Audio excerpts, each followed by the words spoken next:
Jai students, today we are going to discuss part B, Microeconomics, Unit 7, Forms of Market and the Price Determination under Perfect Competition with Simple Application. So it's part 1 video. As per your syllabus, the following are to be studied: perfect competition, features, determination of market equilibrium, and effects of shift in demand and supply. Simple application of demand and supply, price ceiling and a price floor. As an introduction, we can say that market is generally understood as a particular place or locality where goods are sold and purchased.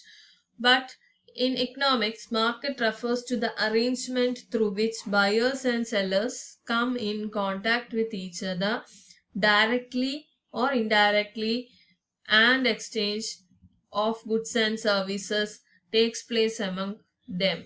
So it's the place. In ordinary words, we can say that market is generally understood. It's a place where goods are sold and purchased. But in economics, what we can say, it is an arrangement through which buyers and sellers come in contact with each other directly or indirectly and exchange goods and services in the place. So that is known as what? Market. So another definition of market by Augustin Carnot is the definition of according to him, understand the term market, not any particular marketplace in which things are bought and sold, but the whole of any region in which buyers and sellers are in such a close contact with one another that the price of the same goods tend to equality easily and quickly. So thus, market is a network of dealings between potential buyers and potential sellers at any point of time. A market will exist if there are buyers and sellers. So if the following things are there in the market, then only we can say that market is existing. So what is that? Buyers and sellers, a product or service to be bought and sold, price of the product, and close contact between buyers and sellers, then knowledge about market. So these are the some of the features we can say that a market should have. So it's a place where the buyers and sellers have close contacts. So that's known as what? That's known as market. So by a form of chart, we can classify the market. So classification of market on the basis of place. Place, we can say that local, national, international. So on the basis of time, we can say that very short period, long period, and very long period. And competition, we can say that there is perfect competition. There is perfect competition means tight competition. So that's known as what? Perfect competition.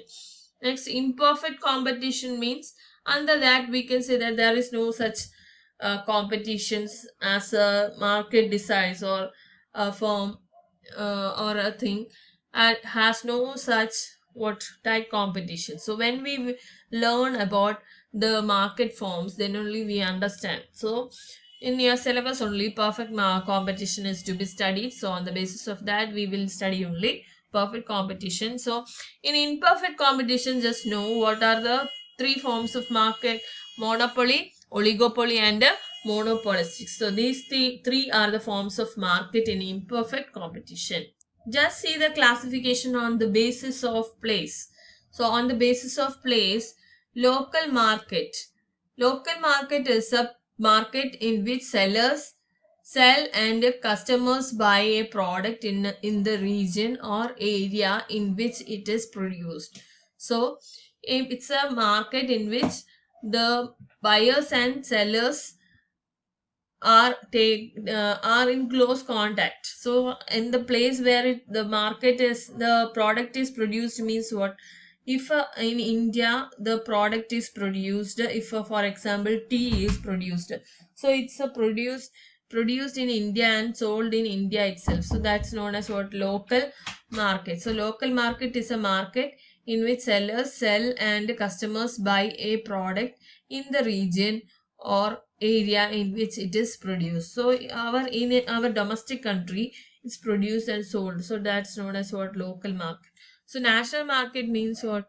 National market is a domestic market in a given country. Each national market is governed by the regulation of its own country. So if for example, if tea is produced here, domestic market, and it's sold in our other nations of the country, and that is known as what? There will be a certain regulation, that is some tax has to be paid for taking the good from our country to the other country. So that's known as what? National market. So national market is a domestic market in a given country.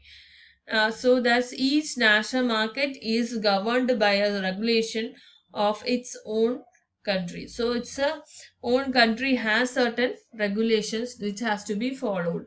So that's known as what? National market. So international market is a worldwide market in which buyers and sellers trade in goods and services across the national borders. So it's a buyers and sellers transaction. International market means is taking place outside and they have close contact with each other. So that's national market, in which worldwide market is a worldwide market in which buyers and sellers trade in goods and services across the national borders. So that's known as what? The international market.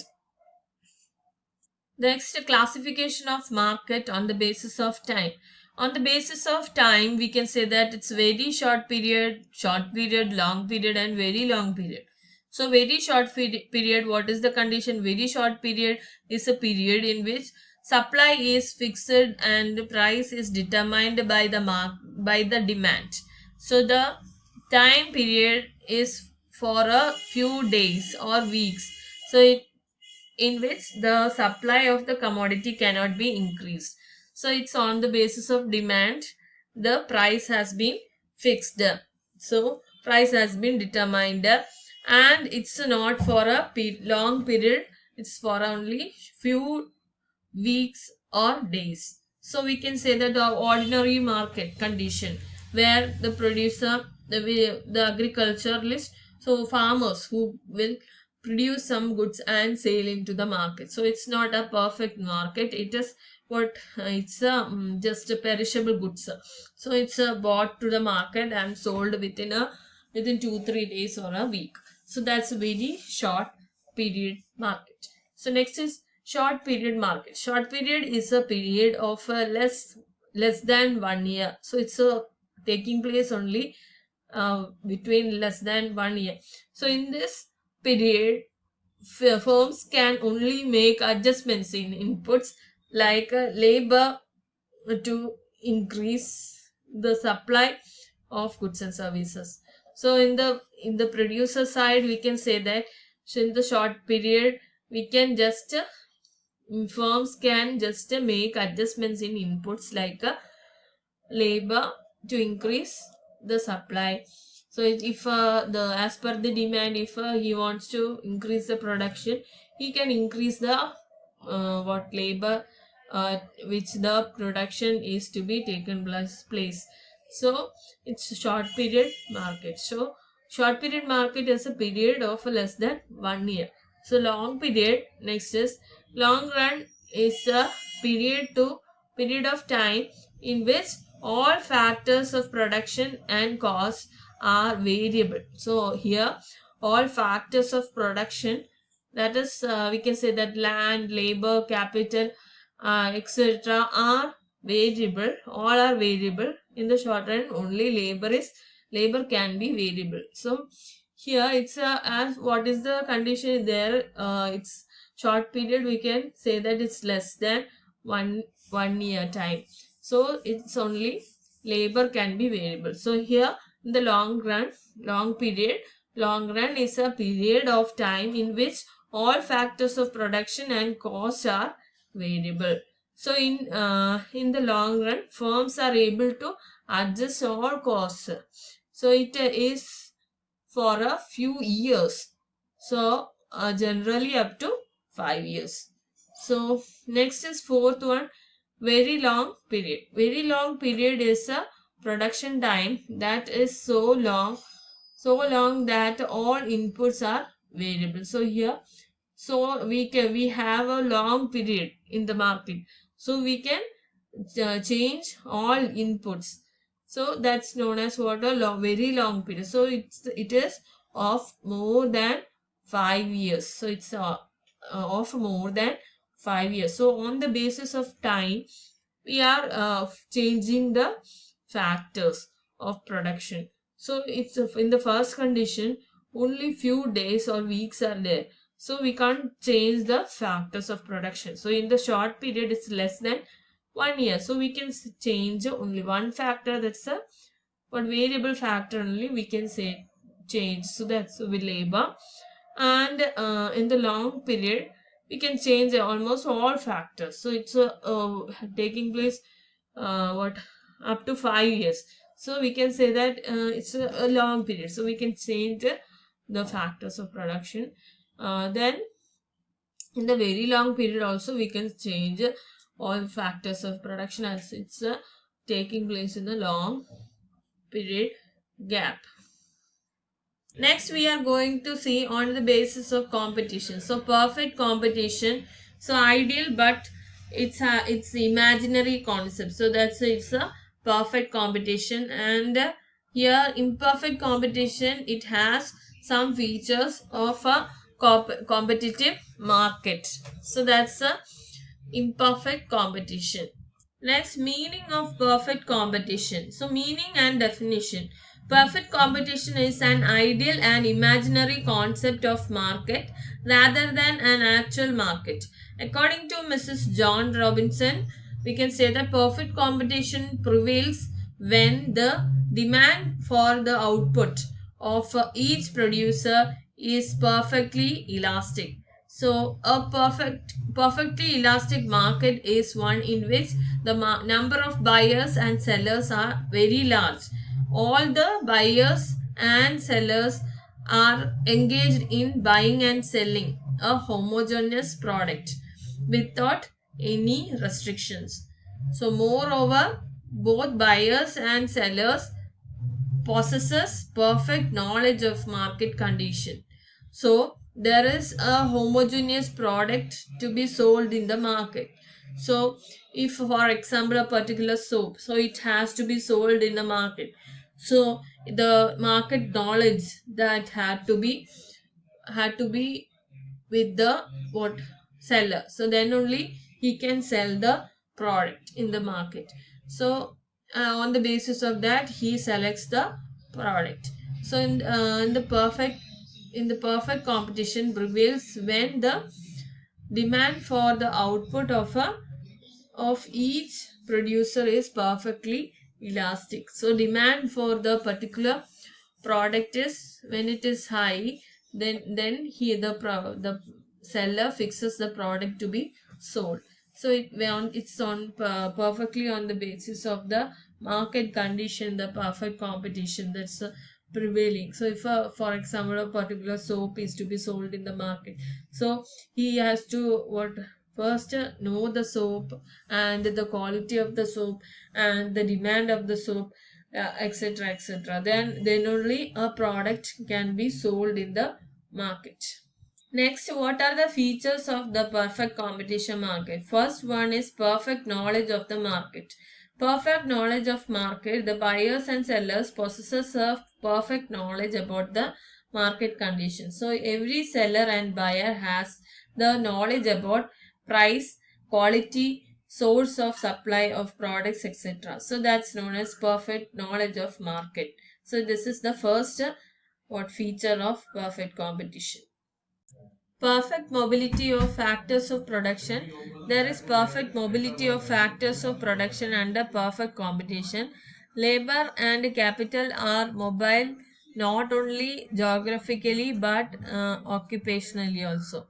So here perfect mobility means labor capital can change their destination. So if yeah, they have what they can freely enter or exist from the market condition, so they can come and go. So if the labor doesn't like the place, he can leave the place. So it's mainly on the basis of the what wages that have been fixed. As you know, a labor can change his place of destination.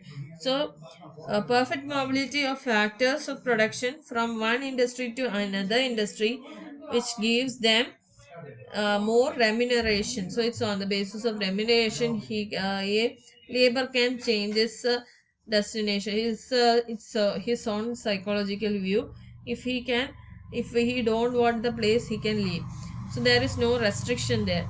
So that's a perfect mobility. So factors may shift to other firms if fair wages are not paid to them. So there is no restriction, he can leave the place. So that's the perfect mobility of factors of production. Large number of buyers and sellers, large number of sellers and buyers.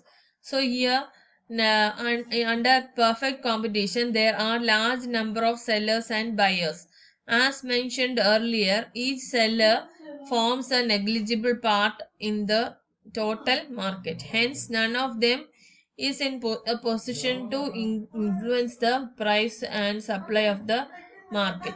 Thus, sellers are price takers under perfect competition, and the number of buyers is also large.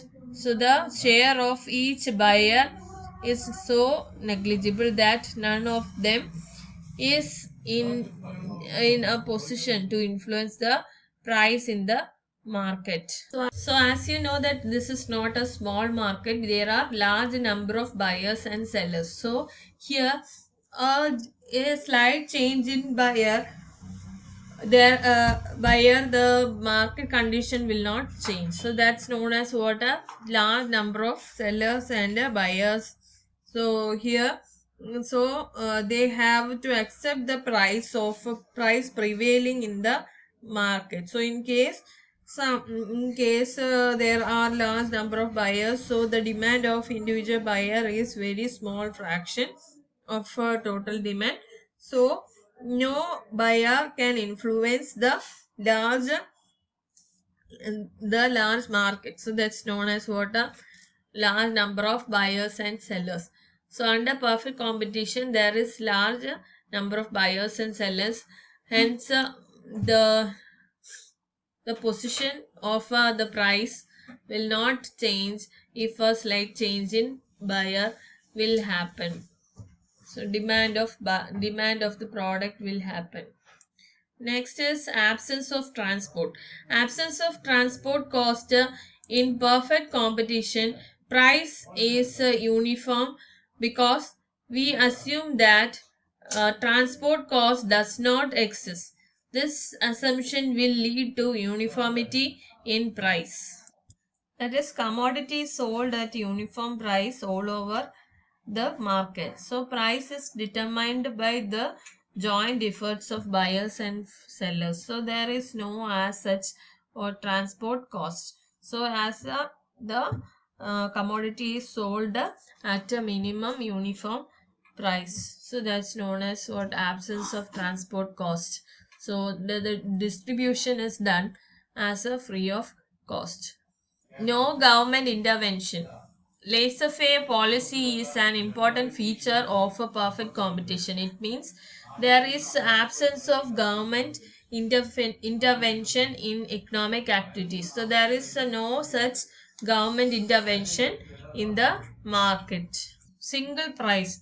A uniform price prevails under perfect competition, which is determined by the interaction of demand and supply. So on the basis of demand, the supply has been fixed, and also on the basis of that the price has been fixed. So there is a single price all over the country. So this is perfect competition. Thus here we are just determining the single price. Free entry and access. Free entry and access. There are no barriers to the entry and access of firms. Any firm can enter or quit the industry at its own will. If there is a hope of profit, the firm will enter the market, and if there is a possibility of loss, the firm will leave the market. So that's a free entry and exit of the firm. Homogeneous product. All an important feature of perfectly competitive market is that the product sold is homogeneous or identical in respect of size, design, color, taste, etc. All the products are perfect substitutes to each other. So here, if for example I had told you that if a soap is there, so it has its own quality, and the color, the size, and the what smell, etc. are what it has its own quality. Or similarly, for if for example the different any other product is introduced in the market, for example we are taking Lux soap and what the Lifebuoy soap, so there is it is having what difference in color, size, and what smell also. So on the basis of that demand of the consumer, the soap exists in the market. So it's having it may have what an important feature of the perfectly competition market is that the product sold in the homogeneous is homogeneous and identical in respect of size and design and color and taste, etc. So all the products are perfect substitutes to each other. So here what the products that have been introduced have its own qualities, and they are what if one soap is we are feeling anything what unacceptable, so we will be moving to other soap. So for example, so that's what homogeneous product we can say that. In other words, we can say that the commodity sold or bought in homogeneous market is goods produced by different firms are identical in nature. So almost they may be identical in the form of what the commodity name. That's known as what the homogeneous product. Thank you, students. If you have any doubts, please contact me. Thank you.